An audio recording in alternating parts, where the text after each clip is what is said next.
What is up, guys? Welcome to the Red Chip Poker Podcast. The topic of this episode is 7 hand reading principles. I often get asked what the best resource is for learning to hand read effectively. Now, although this seems like a very logical question on face value, there is a problem with this question.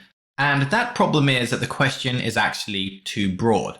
Because when we think about poker, the whole point of the game is to try and figure out which types of holdings are likely that our opponent has. In other words, we may as well ask the question, which resources should I use if I want to become a better poker player? And obviously that just opens up the possibility of any piece of poker content ever made. Our ability to hand read effectively is basically the sum total of all of our experience as a poker player. Having said that, in this episode of the Red Chip Poker Podcast, we're going to isolate the topic as much as we can and break hand reading down into 7 principles that you can use to get an immediate boost in your ability to understand what type of holding your opponent has. So without further ado, principle number 1. Hand reading is about what is likely, not what's possible. We're not interested in what's possible because anything is possible. Yes, it's possible that our opponent flopped quads and decided to slow play it all the way down to the river. Yes, it's possible that our opponent did play that 7 deuce offsuit pre-flop and has now made a runner-runner full house across turn and river after check raising the flop. Anything can happen. It's never possible to completely exclude a combo from our opponent's range. Even if they don't play that combo normally, what if they misclicked, for example, in an online context? What if they misread their hole cards in a live context? Anything is possible in this game. We're not interested in what's possible. Because anytime we become overly interested in what's possible, we find ourselves jumping at shadows. Or as poker players like to call it, monster under the bed syndrome. What if our opponent did just hit runner-runner quads and has now run down our full house? That kind of thought process is not really that helpful. If something like that did happen, it's probably just a cooler anyway. We're interested in playing against the most likely holdings in our opponent's range, not some of the more speculative possible holdings that he probably doesn't have. So what this allows us to do is it allows us to aggressively remove combinations from our opponent's range, even though the possibility exists that he might have those combos. So imagine a simple example. We fire a fairly small continuation bet on the flop and our opponent just calls. He doesn't check raise. Now, although it is completely possible that he has flopped a set and is slow playing, it actually doesn't matter too much. We can just remove all of those combos from what's likely in terms of his range. And if it turns out later on that he does actually have the set and was slow playing, it doesn't matter. We made the best decision based on what's likely, not on what's possible. Now, of course, for future hands against that player, we might take a note and say, okay, this guy likes to slow play. We may tweak our understanding of his range in future hands. But in terms of playing against an unknown, they have an opportunity to check raise the flop with their set. Maybe it's a drawy texture, for example. They don't take that opportunity. We can simply assume on face value that they don't have any sets and remove all combos of sets from our perception of their range. In a similar way, if our opponent's representing something which it seems inconceivable that they have because they wouldn't have played that hand pre-flop, it's fine to assume that they don't have that holding. If it turns out that our opponent is much wider than we thought they would be pre-flop, we can again adjust our perception of that for future hands against that player. But let's say, for example, our opponent 3-bets pre-flop against our UTG Open and flop comes something like 7-5-4. We don't really need to give our opponent credit for ever having the 8-6 straight in that scenario. Sure, it's possible. Is it likely? No. And good hand readers only care about what's likely, not what's possible. So this ties in with our next principle. I would say if there's one most important skill for hand reading, it's being able to recognize capped ranges. Let's think about a really simple example of this. Let's imagine we've open raised on the button with pocket aces, and the board comes down 9-8-4 two-tone. Now, this is not generally considered to be one of the best textures for the PFR just because it's fairly mid-range and there's some mid-range coordination going on there as well, which is generally considered to hit a bit harder the range of the caller rather than the range of the PFR. Having said that, our aces is still likely the best hand, so we should usually fire a continuation bet. And this is an example of a situation where if our opponent did have pocket nines, pocket eights, or pocket fours, we would expect him to check raise. In fact, if he had some kind of 9-8 suited or 9-8 offsuit combo, we would also expect him to check raise. And remember, that doesn't mean he's always check raising. If he's trying to play, for example, a GTO strategy, he is supposed to just check call some of the time against our c-bet. So we can't technically exclude these combos entirely. But remember what we said previously, we're interested in what's likely. And a lot of players, if they have a set or two pair on the 9-8-4 facing the continuation bet, they're going to go for a check raise. So we can actually hand read their range fairly effectively when they just check call on a 9-8-4. We know they don't generally have two pair or sets. So it's much more likely that our opponent has some kind of one pair hand, such as 10-9 on the 9-8-4, or some kind of draw. Could be something like the Queen-Jack gut shot, the Queen-10 gut shot, the Jack-10 OESD. In other words, when our opponent just check calls, he really signals to us that we have the best hand with a decent frequency. Now, of course, additional cards need to be dealt. That can all change on the turn. Let's think about two different turn cards. So we have a 9-8-4 flop. Let's first of all imagine a blank 2 turn. Now, what does this do to the strength of our hand? The key concept here is that our hand was fairly strong on the flop. On the turn, it's now a monster. It hasn't technically improved in terms of absolute hand strength, but it's taken a huge jump upwards in terms of relative hand strength. Because all of the hands we were scared about on the flop, our opponent doesn't have. He nearly always has a pair or some kind of draw. And all of that bricks on a deuce turn. So our aces just went from a pretty strong overpair to basically the effective nuts on a blank turn. This is really important in terms of hand reading. What this allows us to do is potentially do things like overbet on the turn, because we know our aces is pretty much never beaten. Now, if we contrast that to something like a 7 turn, which puts a double flush draw out there, well, that's really not so good for us, because some of that one pair and draw type range that our opponent has now improved to make straights, it's improved to make 2 pair. This is especially true if that turn card also completes the flush as well. We have to be a lot more careful with our aces. And this is why, for example, you'll see, just as a general principle, if you are working with a solver, you'll see that smaller bet sizings are nearly always incentivized on flush completing turns for this exact reason. Whereas when we have that kind of flop texture where there are plenty of live draws, but everything bricks on the turn, you'll see that the solver uses overbets with a much higher frequency because our opponent is going to have a capped range in that situation. So if this is true in solver land, where our opponent actually deliberately slow plays to protect his check calling range, imagine how this is against an opponent who always check raises any set or 2 pair combo on the flop. They are going to be heavily capped on a blank turn. So personally, I think this is one of the most important hand reading concepts, being able to recognize when your opponent is capped and also when he's not capped. We have to be a bit more careful with our bet sizing. I also like to think about a concept which I refer to as passive versus active hand reading. And that's the idea that hand reading is not a passive experience where we simply watch what our opponent does, then try and deduce what his range looks like based on that action. There's 2 sides to this story. We are involved in our opponent's actions because our opponent is responding to our bets and our bet sizings. So a simple example of this, if we were to overbet directly on the flop with our aces on the 9-8-4, and our opponent calls against that, we can't necessarily be that confident that he's capped on a blank turn. And that's because the larger we bet on the flop, the more incentivized our opponent is to do things like slow play if he has top set. He probably thinks he might get another overbet on the turn out of us if he just traps against a large sizing. So if we choose ineffective sizing, it limits the information that we can gather from our opponent's response. So if we can pick a sizing that's large enough that it extracts value and still protects, but small enough that our opponent would definitely check raise if he has any 2 pair or set, well, now we're actively hand reading.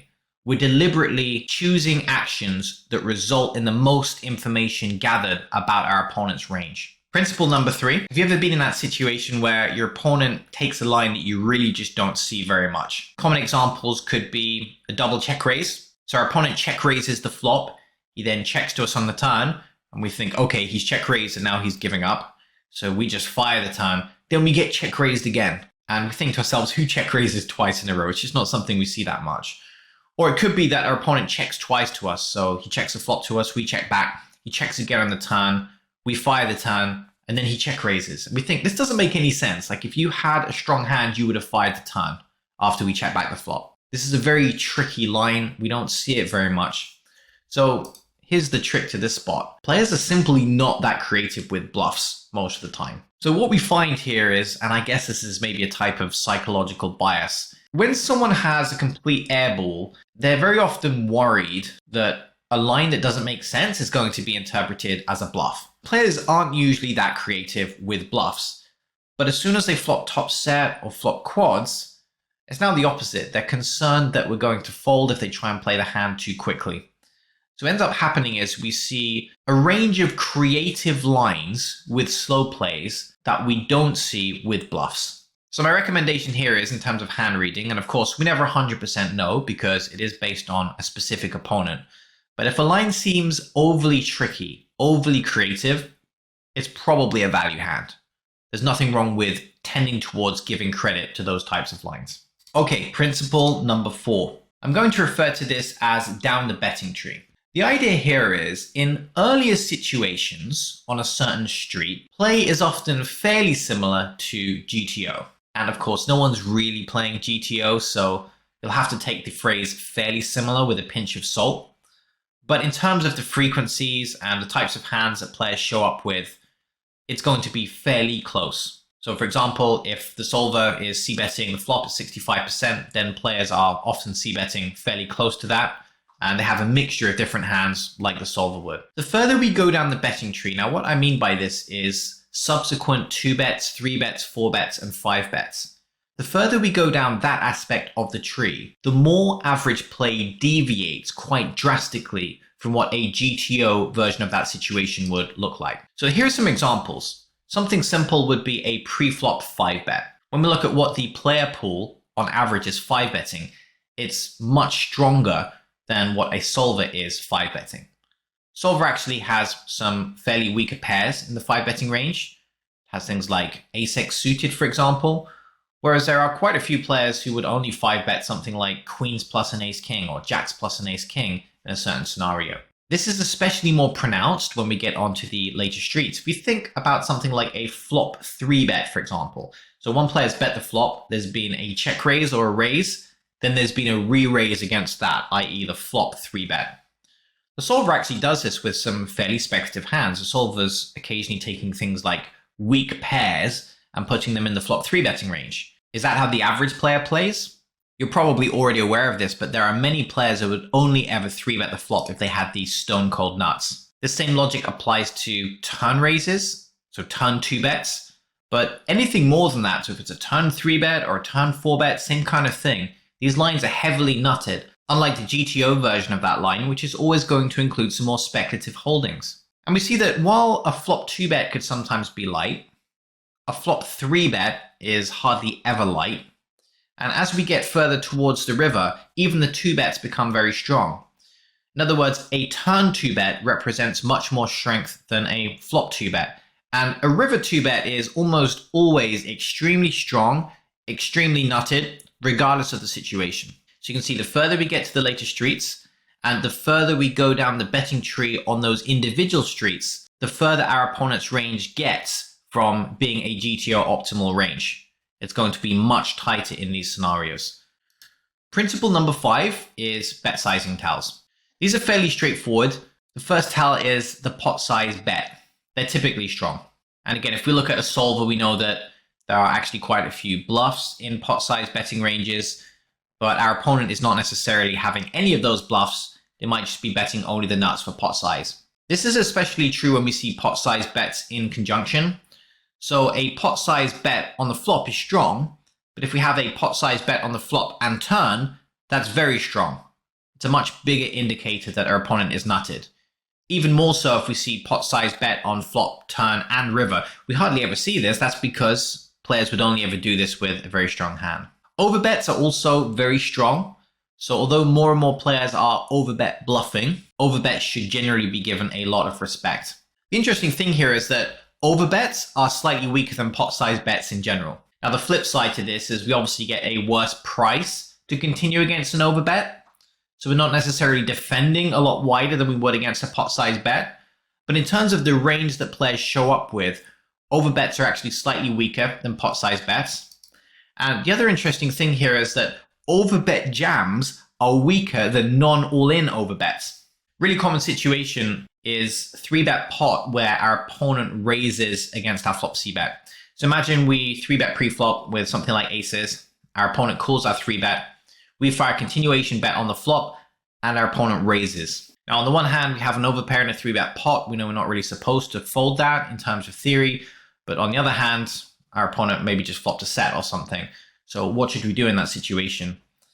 A lot of the time, the key piece of information is going to come from the bet sizing or the raise sizing that our opponent uses. So to give you 3 example cases. Firstly, if our opponent min raises, that's very strong, but we get a very good price to continue. So you can usually just peel against a flop min raise. The problem is when our opponent makes a 2.5x or 3x raise. So they make a very large, but non-all-in raise sizing on the flop. Then we're in hero folding territory. Now, of course, theory-wise, we know we're supposed to continue with our overpairs. We don't really fold overpairs in 3-bet pots in terms of theory, but in terms of exploitative play, that's an indicator that our opponent might be very strong. He might have a range that exclusively consists of sets, in which case we have a great exploitative opportunity to make the hero fold. But then if our opponent jams, so we 3-bet pre-flop, we've c-bet the flop, our opponent's ripped it all in over the top, that's nearly always a call in that situation. In fact, it's pretty much a slam dunk call if someone jams over the top of a flop c-bet. And why is that? It's because the overbet jams in that scenario are significantly weaker than that 2.5x or 3x flop raise against our c-bet. And part of this is to do with the fact that certain bet sizings are employed more commonly by different player profiles. So one thing that you might find with regs is that they bet pot size a lot, but they don't necessarily overbet that much, even though they should. And of course, a very good reg will overbet. Often we find that it's actually the fish who are doing most of the overbets in many environments. And even if we have a very good reg who does overbet quite a bit, we may find that same reg doesn't really ever overbet jam, that it's mostly the fish that are overbet jamming. What that means is as soon as our opponent makes use of a certain sizing, it increases the chances of them being a certain player profile, i.e. a recreational player, which then impacts on how likely they are to be bluffing in a certain situation. And this is actually principle number 6. This is a contender for being one of the most important aspects of hand reading. We said recognizing capped ranges was very important, but profiles could be the most important, or it could be a close second. Depending on the opponent type, our opponent is going to show up with different ranges. So a simple example of how we can leverage this information. Recreational players bluff more than regs. So the average reg actually bluffs less than he's supposed to from a GTO perspective. It's only actually very good regs that bluff close to a GTO frequency or above a GTO frequency for exploitative reasons. The average reg is just kind of weak tight in many river situations and doesn't really bluff as much as they're supposed to, which gives us opportunities to hero fold against their river betting ranges. The average recreational player bluffs more aggressively than a GTO frequency in most river spots. In other words, bluff catching is much more important against recreational players compared to an average weak tight reg who might not be bluffing that much. So we've got a lot of information here. If we can profile our opponent accurately, that could be one of the most useful tools we have for being able to hand read against our opponent. Not only do recreational players bluff more, but they also merge more. Now, merge is a bit of a technical term in poker. What it means is our opponent has some mid-strength hands in a situation where he's supposed to be polarized. So when a good reg bets the river, that reg is going to have a selection of value hands and a selection of bluffs, and pretty much nothing in the middle, because anything that's in the middle should be checking on the river. It shouldn't be betting. We simply don't bet mid-strength hands on the river. It's just an incorrect way of playing poker. Of course, the recreational players don't know that, so they end up betting hands which are slightly too thin to extract value and don't make any sense as a bluff. But of course, if our opponent's betting hands that are too thin for value, it actually increases the range of hands that we can call with, because those hands are going to be good more often if they beat some of our opponent's merges. So they might not always win often enough to win against our opponent's bluffs at the right frequency, but factor in the merges as well, the overly thin value hands, Now we can actually call wider as a result of the fact that our bluff catcher actually beats some of our opponent's merges. So the flip side to this is we said that many weak tight regs don't bluff as much as they're supposed to. Another example of this are nits, which you could say are kind of like a weak tight reg. The difference with nits is nits can sometimes be aggressive, but they're only aggressive with a very tight range. So the end result is that they are under bluffing rivers, and we can hero fold when a nit makes a big bet on the river. Also, we see really simple comparison in terms of the way that recreational players respond to aggression and the way that nits respond to aggression. You'll be surprised to find how frequently recreational players actually fold the river. And the reason why recreationals fold the river so much, even if they seem to have calling station tendencies, is because if the recreational player has called the flop and turn really wide, there'll be many hands in that recreational player's range that just have no shot at being able to call a river, because that recreational player will have things like a busted jack high gut shot, for example. Even calling stations won't necessarily peel the river bet with a jack high busted gut shot, for example. So the recreational player reaches the river with a very wide range of hands. It's more of a target for us to try and fold out. Nits, it's the opposite. We can often get decent fold equity earlier on in the hand against a nit. For example, we can still have blinds a lot pre-flop. We might be able to pick up a lot of pots with a flop continuation bet. But as soon as the nit shows interest and has maybe called our flop c-bet, maybe even our turn c-bet as well, we'll find that we have less fold equity on the later streets because this type of opponent is not going to continue past the earlier streets with speculative holdings. So hopefully you can see from this that profiling our opponents is an extremely important component in being able to hand read effectively. Hey, I just wanted to poke in real quick and remind you that when it comes to hand reading principles, there's the process of putting someone on a range and assigning the hand in the range that they actually have. And then there's the process of what to do with that information, how to actually exploit them and craft your strategy around that information. Pro has hundreds of videos that go through hand reading, talk about it in depth, and also a group coaching session of mine called Range to Exploit that I would highly suggest you check out as well. This is really important stuff, and just having the theory of how to hand read is important, but knowing what to do with that range and take advantage of it is really where the money is at. redchippoker.com/membership to sign up for Pro today. In it, you get tons and tons of videos, and you also unlock every single range in the GTO Ranges app, including the new live GTO solve, which is huge and totally awesome. But anyway, I'm gonna pop out of here, kick it right back to Weasel. Let's continue with the episode. So our final hand reading principle here is to be aware of the board textures. Now we've already seen an example of this. We've seen a situation where there were lots of draws available on the flop, but everything bricked for the turn. And there are similar but different iterations of this. For example, imagine a board texture where everything bricks, but there weren't really many draws to begin with. For example, the board is A7-2, and the turn and river just ran out blank 2, blank 3. Well, it's true that everything bricked, but the flop was so dry there weren't really many draws to begin with. So that means that if our opponent has cooled us down to this stage in the hand, they're much more likely to have a made hand. If they're the aggressor in the hand and have fired 3 streets, they're much less likely to be bluffing on the river because there just weren't really a lot of candidates that made natural bluffs on the turn, because players generally like to semi-bluff the turn rather than pure bluff. On the flip side, if we imagine a board that's very coordinated and the turn puts even more draws out there but doesn't complete any, then the rivers are blank. Not only will our opponent be folding more against aggression from us because all of their draws brick, but if they're the aggressor, they will be bluffing more because they have more hands in their range that have bricked. If you contrast this to a situation where everything completes on the turn and a whole bunch of extra draws complete on the river, our opponents will be folding less against our aggression, and when they're the aggressor, they'll be bluffing less. Now, the way that GTO works is it tries to balance this out. So a good player will know that if it's a heavy draw completing run out, in order to have enough bluffs in their range, they will actually take some pairs and turn them into bluffs. But that's not how the average player thinks about these spots. The average player simply ends up under bluffing on a board run out where everything gets there. The other aspect at work here is because players are not as good as they might be understanding relative hand strength, they will actually call too much on draw completing runouts, but then tend towards folding too much on draw bricking runouts because they're not thinking about our range as such, they're just thinking about the absolute strength of their hand. Finally, let's imagine a flop texture where everything gets there directly on the flop. So it could be something like 9-8-7 two-tone. So there are quite a number of direct straights that our opponent might have on such a texture. But then everything bricks on the turn and river. Now this is fairly good for us. It's pretty likely that our opponent's going to be over bluffing if he's the aggressor. It's fairly likely he's going to be folding a lot to aggression because everything bricks, but it won't be as good as a board texture where none of the draws get there directly.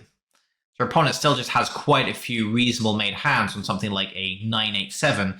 Even though everything goes onto brick, he'll still have some stuff that he might want to call a 3-barrel with, such as 2-pair that he didn't check raise, for example. So the absolute best example of a run out in terms of being able to bluff more and to bluff catch more is a board where there are a huge amount of live draws on the flop, a huge amount of live draws on the turn, but then everything bricks by the river. Board textures can take a while to get proficient at, but it's something that you'll improve at over time, simply putting in lots of volume. Okay, that's pretty much it for this podcast episode. Thanks very much for listening, guys. This was Coach Weasel, and this was the Red Chip Poker Podcast.